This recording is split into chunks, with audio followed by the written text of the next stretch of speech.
To you guys as always. Felt great to be out there with the guys. There's nothing better than being out there and getting better at our craft and being together as a unit. Honestly, just feel really special. Something with this group, just the connectedness, the persistence, the discipline, all the things that make really good football teams. So we got to continue to keep stacking those days, keep building those invisible habits, and we'll be in a good spot. But we're just taking it moment to moment and trying to get better every way we can. So open it up. Amazing. Just being able to be around the guys and out on the field. It's one thing to be in the meeting rooms with them, in the weight room, in the training room, but when you're actually out there watching the ball spin, seeing it caught, and calling a play and doing all those fundamentals and all that stuff, it's a lot of fun to be back out there. How much have you done with the team since your injury? When you're overseas, could you participate at all in practice or in the bye week, or you able to do anything? So I didn't participate at all in practice overseas. It was really just how can we catch up again, because going on an 8-hour flight, there's going to be some more swelling and you might be pushed back a couple days, but just be able to optimize that time as much as possible to get the swelling down and get everything figured out. But it was great to just be out there kind of on a 10-day fall camp kind of trip with the guys and be able to spend that great off the field time with them. So that's it was a lot of fun. When it first happened, did you think it was going to be a month or so before you were back out practicing? Like in the Atlanta game? Yeah, even the next morning. Did you think it was going to be a process that took this long? The way it felt, it's kind of uncertain. I've never felt a high ankle before. I've had low ankles, but just based off of what a lot of well-respected second opinions have said, they said it's 4 to 6, 2 to 6, all this stuff. So I feel like it was going to be in that range, and we're still in that range, and it's unfortunate and they're really annoying injuries, but yeah, we're just continuing to work to get to 100% as quick as possible. How much of a whirlwind was that time? Obviously, second game coming off on Monday night, Yeah. first the injury. How much of a whirlwind was it? For sure, whirlwind.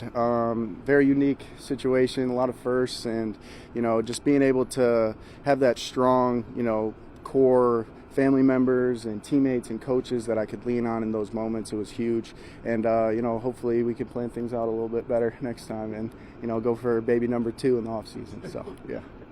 How would you describe how the ankle's doing now? Ankle is, it's getting there. I wouldn't say it's 100% right now, but we're striving every day to get there as fast as possible. So, Do you think it's at a point where you can play?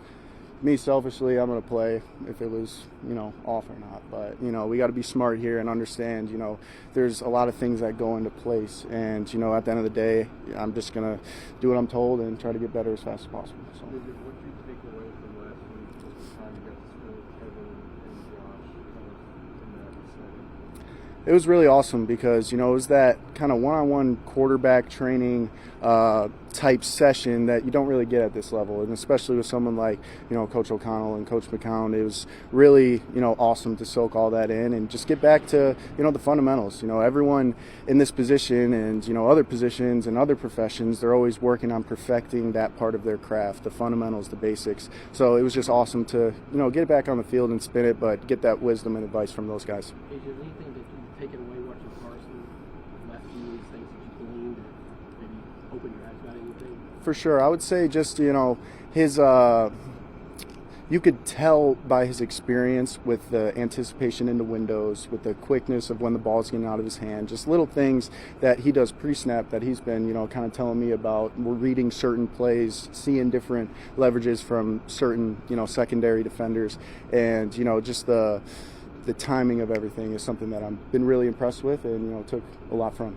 Do you think you'll be active on Sunday? Do you even know if they'll activate you, or?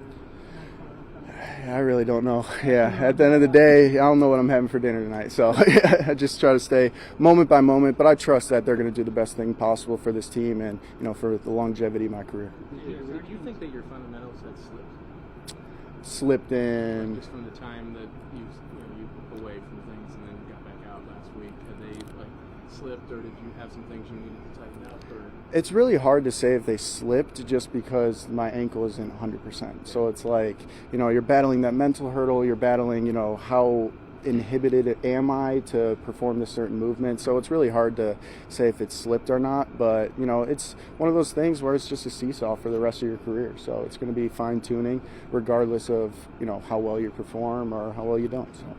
How are you handling that part of the confidence in the ankle and doing those movements and things when you haven't had this high strength? So what Tyler has been saying in the training room, it's all about stressing these and making sure like you put it in a situation where it's like, ooh, I felt that and I know I'm fine after feeling that. So it constantly, you just kind of keep pressing that bandwidth of like pain tolerance and mobility of that muscle, joint, whatever it is that you're trying to heal up. So yeah. Do you run as much now? Like, I mean, we talked about that part of your game yeah. is important, but you also got hurt doing it. So, like, what's your thought process now as far as taking off and trying to get yards that way? Just understanding, the situation of the game.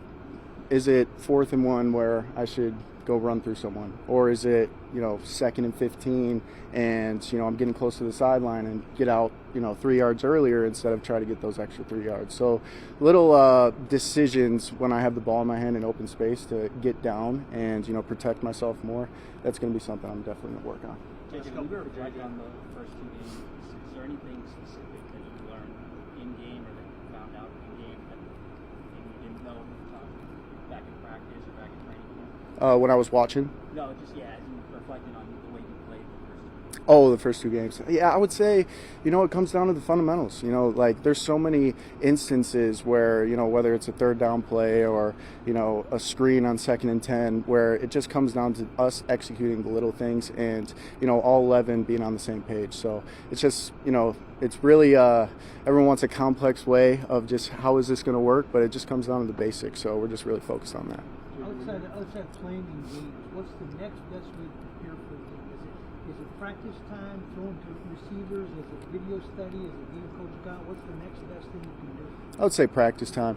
Just always repping those plays in live action. But for me personally, I think visualization helps a lot because it's just how unlimited it is, the reps you could do in your mind against unlimited looks. And I feel like that's been something that's helped me a lot my entire career, and it's helped a lot of other athletes in a lot of different realms of sport. And yeah, I'd say that. You're talking about kind of taking some of the time and stuff. Honestly, how hard is that to, I guess, simulate beyond just being in it, like with the pass rush, with the environment? How hard is it to simulate without that? Yeah, it's extremely hard. Like you could sit there with your VR goggles and do it a billion times, but if you don't feel it and you don't have that, I'm gonna get hit kind of, emotion arise, it makes it difficult. But at the end of the day, working in, some scout team reps and feeling that rush from our defense and really just like feeling that timing of everything has been huge. So yeah, just got to be live in-game reps to get the most out of it. Just generally speaking, where's your confidence at this week moving forward? Confidence in terms of All of it, I agree. Oh, always confident, through the roof. Obviously got a great team around me, got great coaches, and, full confidence in my abilities and belief in myself. But at the end of the day, it's the NFL. Sometimes you get dealt a bad hand and, you got to deal with certain situations. But, I always have a positive attitude through everything and confident I'm going to come out better on the end of it. Thanks, everybody. Sure. Thank you, guys. Great seeing you all again.